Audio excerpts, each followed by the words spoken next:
Beautiful. Okay, we'll continue. Yep. And it was basically a 30-day film challenge. So we're gonna make a little discussion about it now, and I think it's interesting to. We'll just talk about these questions rather than putting posts on Instagrams or anything. I don't know if you're gonna do an intro or what. Part 2 of the 30-day challenge or whatever. Okay. Going into part 2, we're going to be talking about day 11. What is your favorite biopic? Oh, I know we had a this. conversation about this recently, Yeah. and we made a whole list about good biopics. I think Walk the Line's up there. Walk the Line's very good, but I wouldn't say it's that's probably my favorite. I love Catch Me If You Can. Yeah. I think that's such a fun movie. You've got Spielberg, DiCaprio, Tom Hanks in the same movie playing a real-life character, which, by the way, if you had done any research or read the actual book that's based on, so much awesome stuff was cut out of that movie. Like, as you would think a movie like this is exaggerating the things or adding things in there to make his life seem more fantastical. No, the real life story is so much more crazy. Yeah, like, you always advocate that this should have been a TV series. If this was released today, it would be an awesome, high-budget TV series on Netflix. Yeah, like a Netflix miniseries or something. Yeah, like a 13-part thing, because what this guy actually did was insane, and I highly recommend reading the book on that from Frank William Abagnale.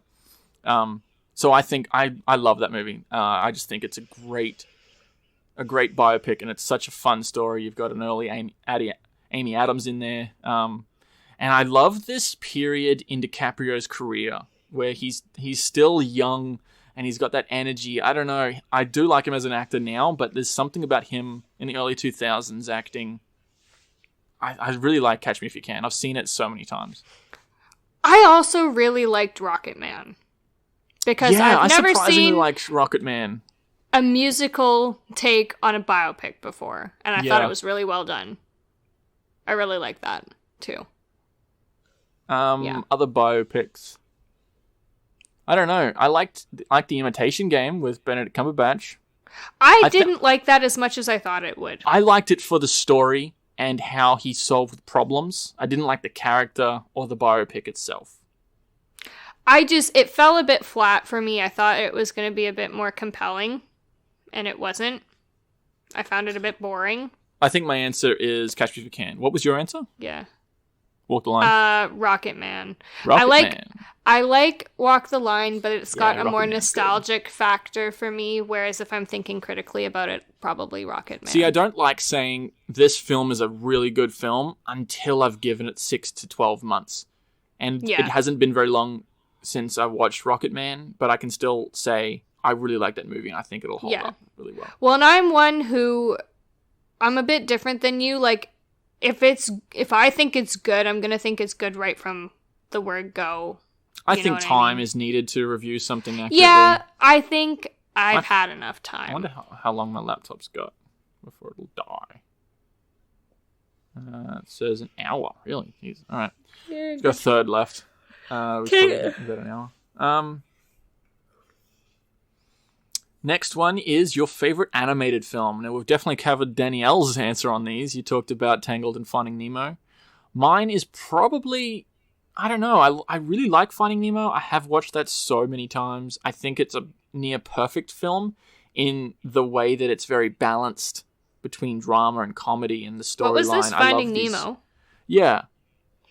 But favorite animated, I don't know. I will definitely talk about this more when we get to talking about The Lion King, because Jessica's going to be here and we're going to be having a bit of a debate about animated movies, just saying. She is heated already about that. So I think Lion King and Finding Nemo are in the discussion. I don't know. The first half of WALL-E, if that was a feature film on its own, the second half, I think it falls apart, but the first half of WALL-E is definitely up there. That's incredible cinema right there. I don't know. What do you think? I want to talk about why I like Tangled so much, because people, it's a variety of things. I remember when I saw it, it's been forgettable in the public's eyes. I think it came out. Did it come out in like 2010? That's when I thought it was the same year as Toy Story 3. For me, I saw it, I was with I think it was my cousin's birthday party. I was older and I would have been there just like helping my auntie look after all these kids because I would have been 15, I think, when I saw this. So they went to the movie theater for her birthday and watched the movie, and the movie they got was Tangled. And I just remember sitting there and thinking, like, this is absolutely everything I would ever want out of a fantasy story. Full stop. Okay. You know, so it's like, it's your mixture of fantasy elements. Because you love fantasy. The reason I love fantasy so much is because if I'm going to read a book or watch a movie for relaxation, I don't want it to have anything to do with real life. I want to escape. Because the whole reason I'm doing that act of watching or reading is because I need a break from life, right? So I like the escapism that fantasy gives. Now, this one was interesting because it doesn't have a whole lot of, like, mystical stuff in terms of, like, dragons and creatures. I mean, the series goes into that more. Oh, okay. Pretty much the only thing that's supernatural in it is the flower. Is the flower. And her hair, essentially. But again, too, it's like, that sort of element is really common in these old fairy tales, right? So, like, you think about, like, The Little Mermaid or Snow White, like, there's always a little drop of magic in there. And in this, it's literally a magic drop of sunlight. But, so there's that, and then there's the color, and there's the being a bit over the top in terms of her hair, just how long her hair actually is. I do like the character models in this as well. Yes, and I like the I'm going to just go with terms that I use, even though it might not be correct, but the costuming, it feels old, but it doesn't really quite look like anything that you'd actually recognize. Like, it seems English, but European, but Roman, and, like, the castle itself is sort of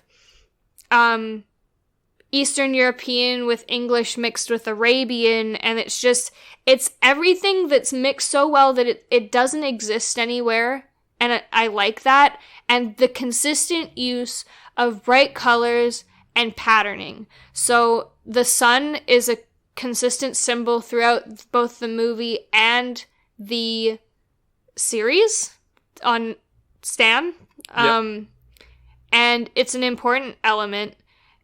And I like the idea of having a symbol to represent the place. So that sun is, like, it's basically the flag of Corona, which is the kingdom. Doesn't Corona mean sun? It means crown. Crown, right, yes, okay. I was getting confused with something else. Anyway, and it's a fun love story. She's young, he's funny, they're singing, it's happy, there's, like, the darkness isn't too dark. Like, it's got everything that I would want out of a sit down and be happy and not worry about life for 2 hours. That's why I like it so much. Something that could be in the discussion that's quite recent is Spider-Man Into the Spider-Verse. Again, I haven't seen it, but it could be up there as some of the best animated movies ever made. I don't think Tangled is the best animated movie ever made. Like, I'm with you in that. It's your favorite. It's my favorite. That's the difference. I think there's many that are better done. I think Finding Nemo's better done. I think WALL-E's amazing. I feel like there's one that I just saw lately that was really good, but I don't remember what it was. I don't know. Anyways. Fuck. The new Lion King movie is so realistic. It's People insane. say it's live action, and I think only one of the scenes is live action. The rest of it's animated. So I would say that, yes, that's an animated movie. Yeah. It's a different style of animated. Like, I'm excited for you to see that, Brenton, for you to just be like, holy shit. Okay. It sounds like this is one of the better live action movies that they have done. It is animated, but, like, I'll see you'd it. Swear they had talking lions. I'm not shitting you. So you were worried that they wouldn't be able to emote well enough. They didn't, but it didn't matter, which is interesting to me. I was happily surprised with how much I like that movie. Some of the other ones in that conversation... It is very impressive. Some of the other ones in that conversation will be Spirited Away, which I haven't... which comes out as of this recording, like, next week.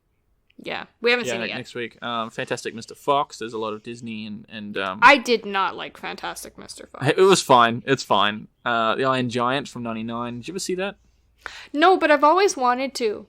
It's a different style of animation as well. I really quite like the themes. It's not your traditional movie from '99 that you would expect. You know how in old VHS movies it always had the upcoming movies for when that movie was released? So I would always watch through those, or sometimes we'd fast forward through it. But The Iron Giant was one of the movies that I would watch often. I don't remember which one it was, but I always remember thinking, I wish I could see that. Where do I get that? You know what I mean? Yeah. I wanted to see it, and I never did. Next movie is a film you used to love but you now hate. This is a difficult one. I don't know. Something I used to love but now hate. See, if I thought really hard, or you gave me like a week to think about it, I could probably come up with a good answer, but I don't. Yeah, I can't come up with it off the top of my head. Let me think for a minute. Well, think about movies that you don't like and why. But that's hard too, because I'm like, I don't know. Can we come back to that? Yeah. We'll record it later and we'll put it in. Yeah. Write that down. Your favorite movie quote from any movie? Oh, favorite movie quotes. That's a difficult one. The bit when John Cleese is up on top of the castle in Monty Python and the Holy Grail. That is one of the funniest lines in all of cinema. Oh my god. He must just be riffing and improvising, because that is hilarious. Yeah. He's like, I fought in your general direction. Your mother was a hamster. Yeah. And your father smelled of elderberries. That is... Oh my god, I can't wait to cover that movie, because that is my favorite comedy of all time, is that Monty Python and the Holy Grail. I've heard people shit on Monty Python. And I can see why, because the series wasn't all 100%, but that fucking movie is 100%. All the way to the end.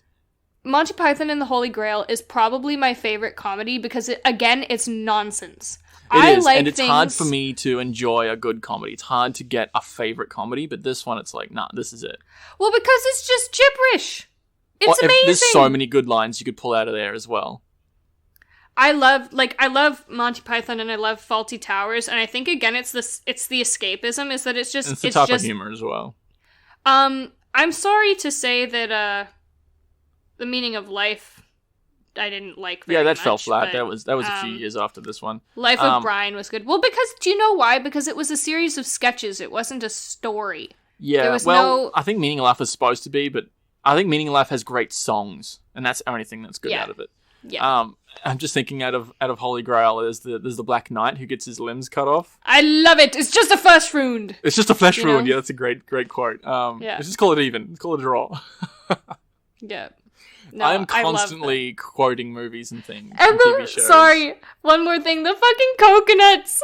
Yeah, the coconuts. Yeah. Oh my god. I think that was like improvised, because it's like, well, we're kind of a horse. Yeah, because they didn't have a budget. It's just like they talked about that. Yeah. Sorry, go ahead.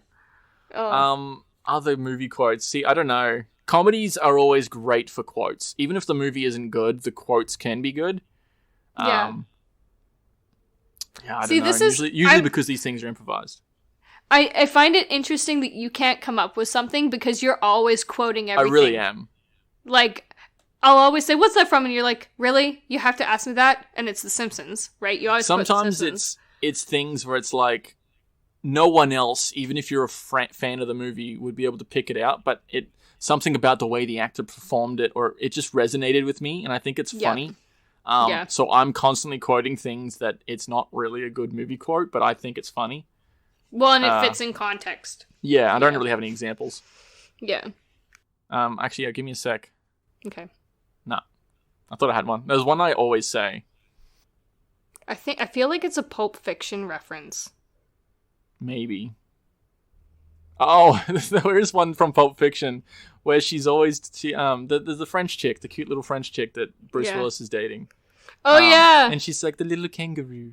The way we're always talking about it's the little kangaroo. It was a little kangaroo. I just love the way she says that. She just, the look on her face, she's got a big eyes. It's like, aw, and she's just, the way she says that with her accent.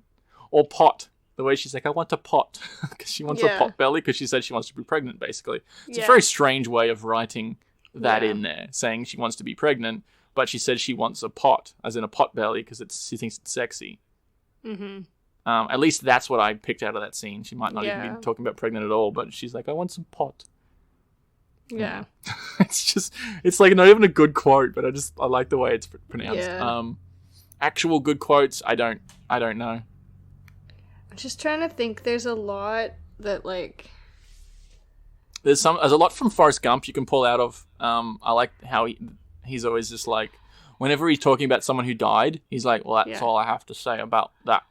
And that's like, I can't at all do his accent, but if I could, I would be like, I don't know. There's a lot of time where people just finish a sentence like midway through, and I'm like, well, that's all I got to say. Because they just stop talking, and I'm like, okay. I don't know. Yeah. Favorite movie quotes. Comedies are always the best. I'm gonna go with Holy Grail or something because that scene. Last time we watched that, I literally slid off the couch and nearly peed myself because I had seen it before, but I just forgot. Oh my god. We'll get to that because I think it's around 105 or something. Okay.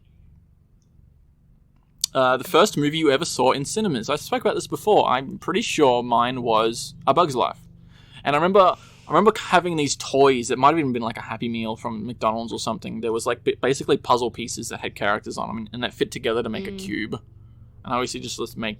I just have weird memories like that. I think it was Bug's Life. I don't remember. There's a plane. Hold on, I'm gonna wait for the plane. Yeah. Gives me a chance to think. Yep.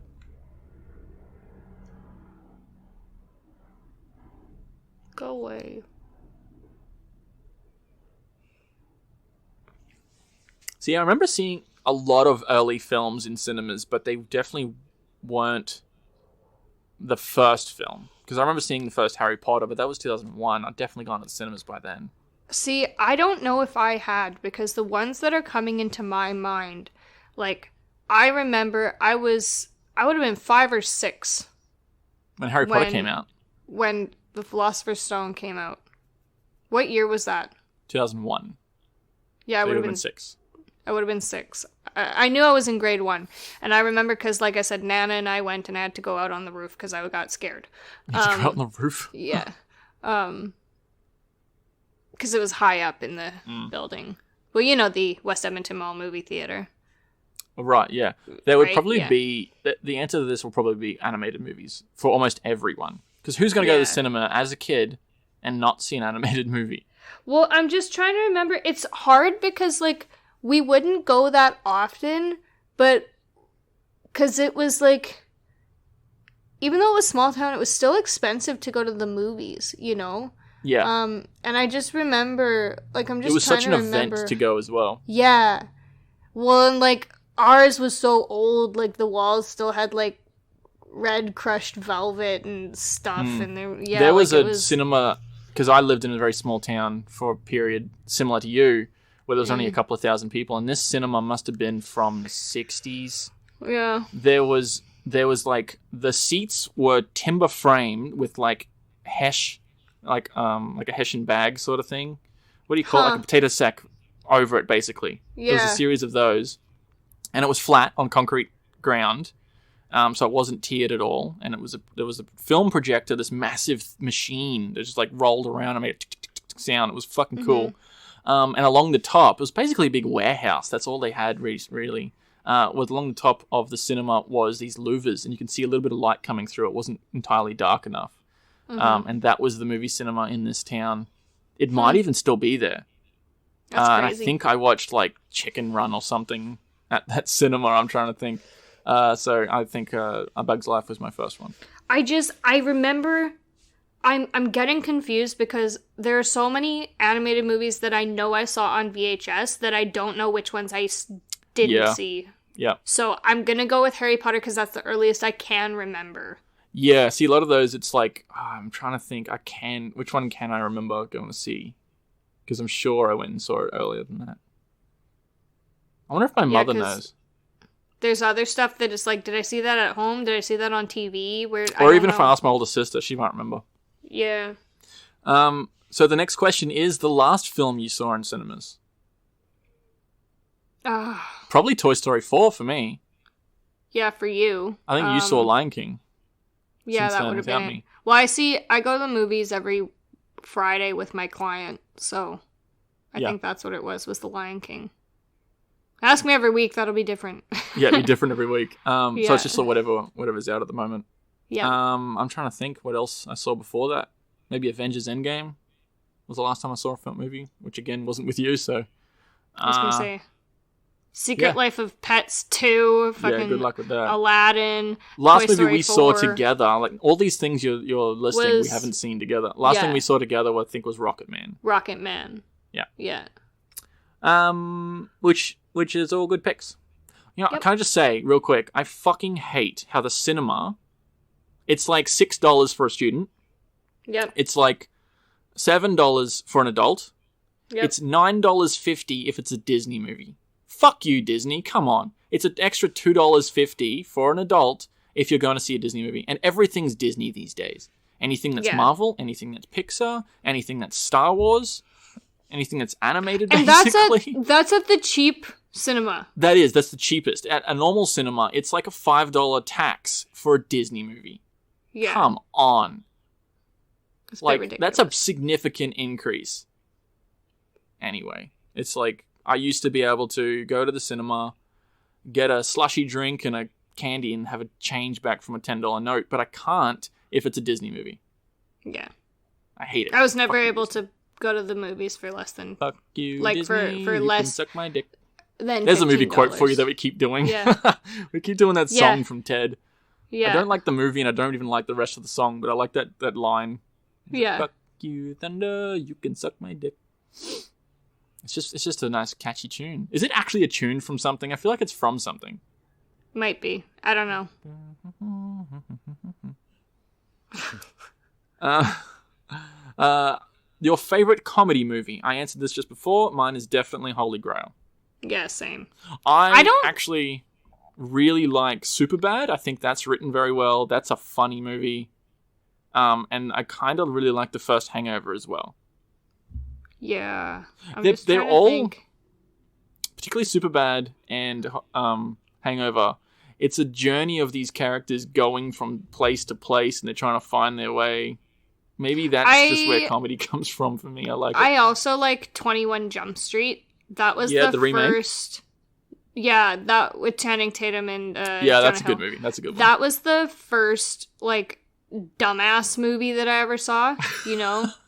Like all those ones that you listed, they're kind of like those stupid teenager movies where they're just, like, getting in trouble and being inappropriate and stuff. And that was the first one I ever saw. I saw it at the theater with my friend, and I'm like, I feel like a real teenager now. I've seen one of these stupid movies. Had you never really seen them before? No. So I quite like that one, but generally I don't like them because, again, I'm not a fan of the dramatic irony and they're like dripping with it, so it just annoys me. Yeah. It's hard to do a good comedy. It really is. I really don't like rom-coms. Yeah. As a general rule, except for like maybe My Big Fat Greek Wedding, which is like, again, the nostalgia factor because I saw it a lot when I was younger. So like that's one of my favorite like silly romantic comedies, but I hate these new stupid movies like fucking Horrible Bosses and Bad Moms and fucking I think Bad Horrible Teacher. Bosses is alright. I think it's one of the better ones of that. It's one of the better of that ones. genre. Yeah. Yeah, but I can understand what you're saying. Yeah, everything's got bad in front of it. Actually, one of my favorite comedies is Bad Santa. The original Bad Santa. I was gonna say, what's with the bad everything? Funny. Horrible Bosses, bad Grandpa, Bad Santa, Bad Teacher. Like, what's Bad Moms? Like, what's with all the bad everything? I think there's another couple as well. Yeah. Yeah. Anyway. I do like Bad Santa. That's always a funny one. I like to watch every Christmas. Holy Grail, hands down. Pee my pants every time. Definitely from almost. 1975. Yeah. Amazing. Yeah. A film that depresses you. Probably Schindler's List. Oh, actually, you know what the most depressing film that has ever been made is? It is, I believe, John Malkovich film, I believe, with Philip Seymour Hoffman as the lead. It's called Synecdoche, New York, which I believe is a city in the state of New York. Mm-hmm. And have you heard of this? No. It's a story about this man, Philip Seymour Hoffman, who lives a very boring, depressing life. And he falls into money. I'm trying to think how he gets all this money. He basically spends his money reenacting all these elements from his life. So he creates his childhood home in this house that he grew up in, and then he goes on to the next stage of his life. He builds it in a big warehouse, like a set, hires actors to play parts of his film, parts of his life. And it's a play on his... Like, it goes right up to the point where he starts recreating the recreations. And it just goes down this rabbit hole, and it's like... What the fuck is that? It's like... It was boring, but I have seen more boring movies. It was so depressing, though. Like, I felt exhausted after the end of watching this. If you've ever seen Synecdoche, New York, please tell me what you think about that film. I was going to say, that sounds like something strange. I never want to see. I'm just trying to think ones that make me... Apart from that, I'm going to say Schindler's List, just because it's such a reality. That one was tough. Again, it's really hard because there's some that make me so sad, but I love them. Yes. Namely, Brokeback Mountain made me so sad.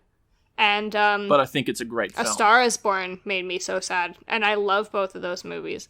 And it's more because, like we talked about, for personal reasons, those films bring up in me emotions that were very present in my life at a time when I was depressed. So it's more that they're putting me back in that state than the fact that they are depressing themselves. Yeah, I can understand that. Yeah. Yep. So, yeah. There's a lot of music and things that I can't listen to because it reminds me of those times, even though I love the music. Yeah. It's the same sort of thing. Like, I find those two, again, which I love, I find those two movies more depressing than Schindler's List. Okay, yep, okay. I can definitely see that. They make me feel worse than Schindler's List does. I'm taking my pants off. Yeah. It's too fucking hot for this shit. Okay. No shade, by the way, no shade to those movies. They're all good movies. Except as Synecdoche, New York, just saying. Yeah. The next one is the film that disappointed you the most. Oh, okay. I have one immediately off the top of my head. Now, I did mention before that I was disappointed in the Simpsons movie because I was such a big fan of the series, and I still enjoyed the movie. I'm not going to say that that's my answer, but it is an answer.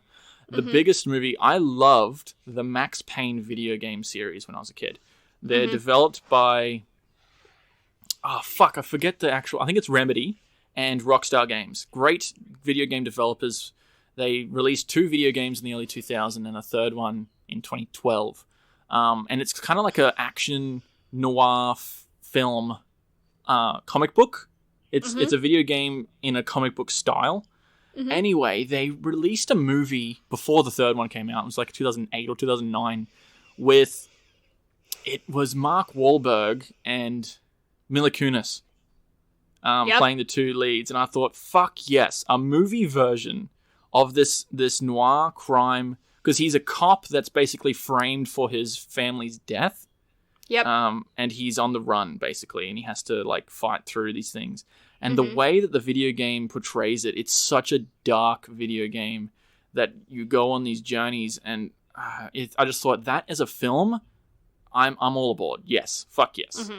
Movie sucked balls because they interpreted his this depression, this thing that he's going through, as an actual manifestation, and they had like these dark angels flying through the scene to represent like that was like his depression or whatever, and it was this fight with this drug. It was like Valkyrie or something was the name of this drug. because the character of Max Payne is addicted to painkillers, and that's like a trait. He's an alcoholic who's addicted to painkillers, that you usually see in these noir things. But they manifested it in such a way that it's like, it's not even close to the original storyline. I'd love to see a graphic novel based on the Max Payne series, because that's kind of how it's written, and that would be brilliant, but that was the most disappointing movie. That sucks. It sounds like there are elements that, like, you didn't need to make them into metaphors. You know what I mean? Essentially, yeah. If you just had the storyline, I don't know. Yeah. It could have been forgettable as a normal, just follow the storyline kind of thing, but it was definitely forgettable with the path that it went down. What's your answer? This question, and I thought for a second, I'm like, what the fuck? And then it just popped into my head. I'm like, oh god, yes. Oz the Great and Powerful. Ah, yes. I was so excited to see that movie. As that the prequel, trailer, right, to Wizard of Oz? Yes. Yes, because he's young and he's moving to Oz. That trailer is the perfect example of a production company taking every good shot out of a movie and putting it into a trailer. That sucks. I hate it when they do that. I know, because I went in... First of all, too, it's made for 3D, so if it's not in 3D, it falls flat. 3D was a weird period where they would, like... Yeah. Of, like, 5 years. It's died off since then, right? It was, like, nothing, and then it was, like, everyone had to do 3D, and then there was nothing again. So there was this one scene... Can I just say, there was a bunch of movies around that time, or shots from certain movies, where they're made in such a way just for 3D. You can see things coming towards you, and I'm like, well, you clearly just put that shot in there for 3D. Exactly. I haven't seen Oz the Great and Powerful. There's this scene with these crystal flowers where, like, without 3D, it just looks stupid. Like, it just... Yeah. Like... You can see, and they've got like the tinkling sound of these crystals moving and growing and stuff, and it's, it was just like, I didn't see it in 3D. I think I saw it online or something, actually. And I was just like, well, fuck, like, don't do that. Make it timeless. And then there was a bunch of things, like, it was just so much more boring. Just a bunch of bad decisions. And not compelling than the trailer made it look. Yeah. And Mila Kunis's character... Oh, she's in that as well, is she? Well, she's the witch, and in the beginning... Oh. I'm going to spoil it. She's way too young and hot to do that. I know, I'm going to spoil it for you right here. So if you don't want to hear this, but I mean, it sucked anyway, so I mean, whatever. She falls in love with him, and then she becomes so mad because he, like, basically slept with her and, like, ditched. He's a total fuckboy. That she wanted her sister, because she's sisters with the Wicked Witch of the East, right? Who dies when the house falls on her. Right. Is that outlined that they were sisters in the original? Yeah. Okay. I forgot. You killed my sister with her ruby slippers. Yes. So she's like... Oh. No, sorry. I was getting confused with the chick in the bubble. Who is she, from the north? That's Glenda, the Good Witch of the North. Yeah, so she's not the bad witch's sister. It was the one that got squished. Right, okay, yes, that's why I was getting confused. Go on. Yeah. So she's like, sister, my heart hurts so badly. Like, make the pain go away. And so what she did is she basically put a curse on her sister so that she could never fall in love again, but it made her ugly. And so, like, I don't understand, like, they did this makeup on her where they made her face, like, wider and her eyes look too small. It's like, just paint her green. You can still be evil and be green. They, like, CG'd or something, did they? Yeah, they did this unnecessary facial changes that I'm just like, what was the point of that? Like, you can still be Mila Kunis and be generally good looking, give her a bigger nose, but, like, they totally changed her face. Right. You know what I mean? Like, it was unnecessary. Sounds like a CG bucket of hot mess. Yeah, and then there was other stuff where it was just like, and she was so angry, like, it didn't fit in with her character for the rest of the movie. Like, sure, like, you've got a spell on you and stuff, but it just was such a 180 in terms of the way her character changed. It was weird, and James Franco was a total asshole and a fuckboy, and there was, like, weird action stuff. Like, it wasn't very good. Yeah. It was very disappointing. Like, that was one where I was always, like, right afterwards, and for a while afterwards, I was like, that movie, like, doesn't deserve any praise because it was false advertising. See, the thing is about The Wizard of Oz is it's based on a book. Like, if you're going to do a prequel, refer back to the original text. I wonder. I'd like to read it because I want to see how much that 1939 classic actually refers to the story of the book. I've read it, and there's actually this whole other section after she gets out of the witch's castle. She doesn't go right back. She, like, encounters these little two-legged, one-eyed alien men. Dorothy does. So do you think it's a good thing that they strayed away from that? Yes. Okay. It was weird. All right. I always just think that, like, if you're going to do a remake, a reboot, a prequel, refer back to the original text. Yeah. It's usually a good starting point rather than the remake or whatever that you're relying on. And the next one is your favorite actor. See, that changes for me over time. If you ask me at any given point, there's different actors and actresses that I like for different reasons.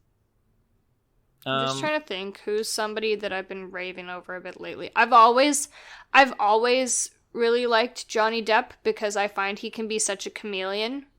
Okay. I've been more into Leo DiCaprio lately too, but I find that he kind of acts the same way He all does, the time. yeah. I was always a big fan of Leo DiCaprio and Tom Hanks when I was a kid. Tom Hanks. I really like Tom Hanks. Tom Hanks, yeah. He's always very good. These days, I'm probably going to say someone like Hugh Jackman, just because he's extremely multi-talented. And I think he's a great person in real life. Like, he just seems like a down-to-earth guy, and I respect that, you know? Like, he just seems like a nice family man. And Hugh Jackman has won a Grammy, an Emmy, and a Tony. And he has never won an Oscar. And I think just give him an Oscar, and then he has, like, all four of them. So I think he's just very, very talented.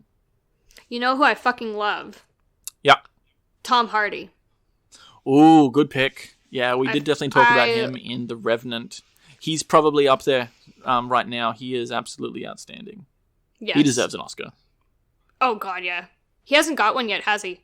No, he was nominated that year for Mad Max, I think it was. Who else do I like? I want to think of some women here, too.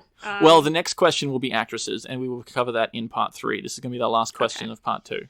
Okay. All right. I kind of want to pick out at least one more person who's more contemporary right now.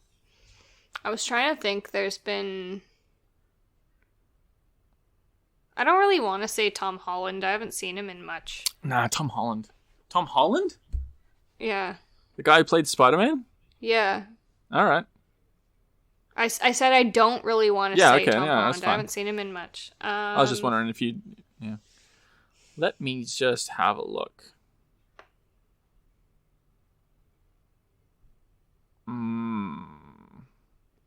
I do like people, like, I'm just going to chuck a few names out there. Daniel Day-Lewis is very good. He's the only person to have... well, he ties it with Jack Nicholson for the only person to have won 3 Oscars for Best Actor. I love Jack Nicholson. Jack Nicholson's very good. He's a bit strange, but I don't think... Ooh, Gary Oldman. I love me some Gary Oldman. He's very much a chameleon as well, and we will be talking about him in a few weeks as well. Oh my God! He's in a performance. Tim Roth, yeah. Tim Roth, yeah. We absolutely have to watch that movie with the two of them. Rosencrantz and Guildenstern are dead, I think it was called. It's Tim Roth and Gary Oldman in a comedy. It's like a black humor comedy, kind of black comedy from the early 90s. How the fuck? This is absolutely our wheelhouse. How have we not seen that? Where they're both in that powdered wigs and tights. What's that one? That's probably it. It's they're playing characters who are from Hamlet. Yeah, that's it. That's the one. Yeah, I haven't seen it, but I hear it's very good, and I love those actors. I'm like, I know there's someone who I'm missing here. I fucking love Tim Roth. I think he's amazing. Go watch Lie to Me. He's fucking amazing. He's such a good asshole. I think he's underrated. I do like Matt Damon as an actor. I wouldn't say he's my favorite, but I appreciate him. See, I think if you're a good person in reality, or a nice person or down to earth, it goes a long way in my mind. I'm like, you know what? No, props to you. You know what I mean? Like, I like these are the kind of people that I would like to just shake their hand. You know, just have a good conversation with them. You know, rather than. I've always also kind of liked McConaughey. Yeah. Well, I think McConaughey, he had a weird career. Like he did take a hard turn and then got very good. Yeah, he was roped into a lot of the stupid rom-com comedy shit. He's a much better actor than that gives him credit for, though. I quite like his stuff. And I really like Christian Bale. Yep, I was going to mention that. What about Robin Williams? Oh my god, yes. 110%. See, I don't think he's as much of a chameleon as everyone else, but he's a damn good actor. I watched Mrs. Doubtfire again recently, and I'm like, holy shit, this guy is on another level. I'm even thinking about Good Will Hunting and Hello Vietnam. Yep, or he won Good the Morning Oscar. Vietnam? Yeah. I think it was Good Morning Vietnam. Yeah, he won the Oscar for Good Will Hunting. Yeah. Which I think he deserves. That's him in a dramatic role, and he's improvising a lot of that as well. Yeah. Absolutely he deserved that, because it's like completely out of his field as well. He's not a chameleon, but he's skilled. Oh, yes, absolutely. I'll give you that one. Yeah. So, oh god, yes. Okay. That'll be our last question for this part, and we'll go into the next one. Yeah. Cool.